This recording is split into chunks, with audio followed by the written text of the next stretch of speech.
It's TMNT time! It's Ghostbusters time! Hello and welcome to another figure review. Today I'm going to have a look at the Teenage Mutant Ninja Turtles Ninja Ghostbusters Leonardo as stands. It is the final one of the line and possibly the final figures of the 2012 line. Well, not possibly. I don't think they released anything after that. They did the repaints and then there was that, and it was basically to sound off the 2012 line and the figures. But what am I even talking about? Let's focus on the task at hand and have a look at Leonardo. Ray stands, everybody, with the goggles on his head. But before I even go there, I want to have a look at the size. But the goggles do give him a little bit of more size than the other ones. Let's see. Yeah, he stacks up to almost 17 centimeters if you're really taking that into account. If not, if you're just going to the top of its head, it's just a little over 16 inches. So it's kind of between 6.5, 7 inches tall. Now, one thing I find kind of weird is his facial expression. I don't know, what's he trying to tell me? Disregarding that, I want to have a look at the goggles, the binoculars, or whatever you want to call the thing on his head, because that makes him special. Nobody else has that, but that was the stand special, I guess. I actually do love the fact that they gave him a little bit of chin. He has more chin than everybody else, and that's just perfect. That is so good. I talked about all of them having a little bit more of a humanoid face, but yeah, you got more chin on stands. Good job, everybody. There, I don't really know. It looks a lot like Egon's, just not as big, but hey, overall molding, paint job is good. As far as the rest of the figure is concerned, I said it with all the other guys. You got shading, you got the nameplate, which does say Leo, does not say Stance, it does not say Ray. We have a very unclean paint job of the Ghostbusters logos and a big F-up on the shading in his arm, so he's not having the best paint job of them. Then for the rest of it, it does look good. I mean, once again, the molding, love the molding in the shell, love the elbow pads, knee pads, which are a little bit changed to fit more of the Ghostbusters, but they're still painted in the TMNT colors. Walkie-talkie on the belt is molded on. We got some more detail in here they didn't paint. Can't win them all, I guess. And for the rest of it, I mean, the shoelaces, should they be painted? Should they not be painted? Yeah, I always enjoy more paint, obviously. Now for the articulation, we got nothing spectacular. The head is on a ball joint. You only got some wiggle motion back and forth, goes side to side, and spins all the way around. And all the other joints on the figure are the same thing. You got a hinge that's packed in somewhere, so you can move it up and down, can rotate it around, shoulder, move it up and down, rotate it around. Got a swivel in the hand, both hands of course. Nothing going on at the torso. Then the leg, same thing, hinge, rotates around. Knee has a hinge, which doesn't really go that far because of how it's molded, but of course it also rotates around. Wow, this one is super stiff. Holy balls. Yeah, that's your articulation.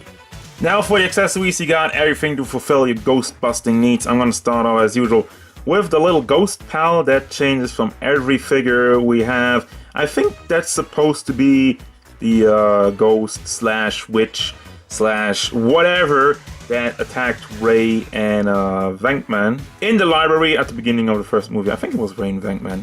Then we got your ghost trap. It is nicely molded, also fairly soft plastic in the handle. The handle is too small though. I tried holding it, but he doesn't do such a great job with that. It is nicely molded. It is missing some paint though, but at least they got the sticker up here, which is kind of damaged. I was just seeing that. Got the PKE meter, same thing, nicely molded, but I feel like it could use a sticker or some paint on here to make it a little bit more lively. Or like up here, you got like the little beeping thing, like that's like all colorful, and well, I guess this is way too small and way too cheap for LEDs, but could somebody make LEDs in it? It's way too tiny. Never mind that. And of course, you got the proton pack. What would you be without a proton pack? And I'm actually going to show you this. I always forget. You can connect the beam, the laser part, on the proton pack itself. Nicely molded, just like with all the other things. Could use some paint. You have a danger sticker, but that's all you're getting. That's all you're getting. No more stickers, no more paint. I mean, if you want stickers, you gotta collect the old school TMNT from the 80s and early 90s. Those had a lot of stickers.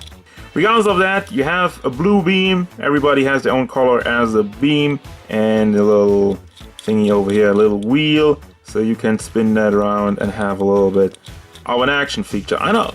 By the way, I don't know why but it didn't just do a button to make it like wee wee instead of just having to spin this. You can put that on your turtle. I will demonstrate that right now. And as promised, I want to have a group shot of the entire gang. As you can tell, they all have the same mold. The only thing that's different is the knee pads and of course the faces, but that's what really makes this line.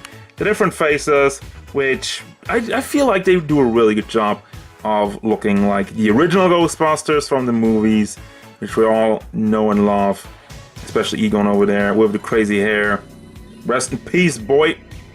So yeah, that is gonna bring me to the final thoughts. What do I think about this figure? I mean, just like all the other guys, I dig this line. I love the idea.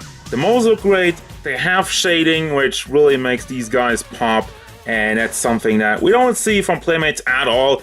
Shading on Playmates figures is non-existent, so I'm thankful for that. I'm thankful that they did the extra effort.